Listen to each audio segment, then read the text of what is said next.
Shri news 1999లో పాకిస్తాన్తో జరిగిన కార్గిల్ యుద్ధంలో భారత్ విజేతగా నిలిచి నేటికి 25 ఏళ్లు పూర్తవుతున్న సందర్భంగా ఆ విజయగాథను స్మరించుకుంటూ మహబాద్ జిల్లా కేంద్రంలో సోల్జర్ మెమోరియల్ సొసైటీ ఆధ్వర్యంలో మాజీ సైనికులు ర్యాలీ చేపట్టారు. కార్గిల్ పోర్లో పాకిస్తాన్ ముఖాలను దేశం నుండి తరిమికొట్టి వారిపై విజయం సాధించి త్రివర్ణ పతాకాన్ని ఎగురవేసిన రోజు కార్గిల్ విజయ్ దివాస్గా జరుపుకుంటున్నామని అన్నారు. కార్గిల్ పోర్లో వీరమరణం పొందిన సైనికుల ఆత్మశాంతి కోసం కార్గిల్ విజయ్ దివాస్ను ప్రతి సంవత్సరం జూలై 26న నిర్వహిస్తున్నట్లు తెలిపారు. కార్గిల్ యుద్ధంలో ప్రాణాలు కోల్పోయిన వీర జవాన్లు భారత జాతి ఎప్పటికీ గుర్తుంచుకుంటుందని అన్నారు. దేశ రక్షణ కోసం భారత దళాలు ప్రతిక్షణం రెడీగా ఉంటాయని అన్నారు. జిల్లా కేంద్రంలో కార్గిల్ స్మారక చిహ్నాన్ని సైనిక భవనం నిర్మించాలని విజ్ఞప్తి చేశారు. ఈ కార్యక్రమంలో మాజీ సైనికులు, యువకులు, విద్యార్థులు పాల్గొన్నారు.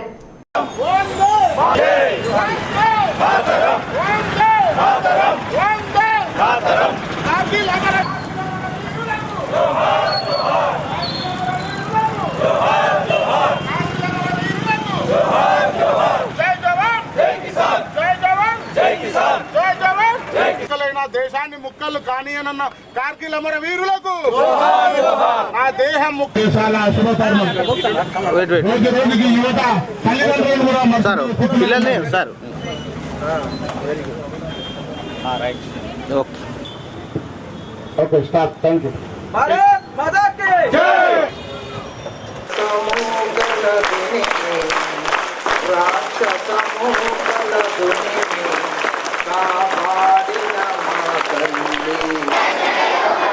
అవసరమైతే దేశం కోసం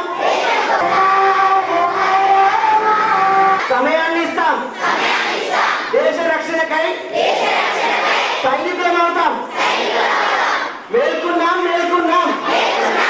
మన కాశ్మీర్ ఉగ్రవాదుల రూపంలో వచ్చి దాన్ని ఆక్యుపై చేసినందుకు దాన్ని మళ్ళీ మనం వీరోచితంగా పోరాడి సంపాదించుకున్నాం కాబట్టి ఈరోజు విజయ్ దివాస్ని జరుపుకుంటున్నాం. ఇది కొత్త యువతకి మనం స్ఫూర్తిని కలిగించాలని, అలాగే మాజీ సైనికుల మీద ఏర్పడుతున్న కొన్ని రకాల భేదాలను తొలగించాలని, మాజీ సైనికులకు కావాల్సిన వెల్ఫేర్స్ని సాధించుకోవాలనే ఉద్దేశంతో ఈ విజయ్ దివాస్ని విజయోత్సవంగా మేము జరుపుకుంటున్నాం. పండుగలా దీన్ని జరుపుకుంటున్నాం. ఒక రకంగా 527 మంది వీరమరణం పొందింది.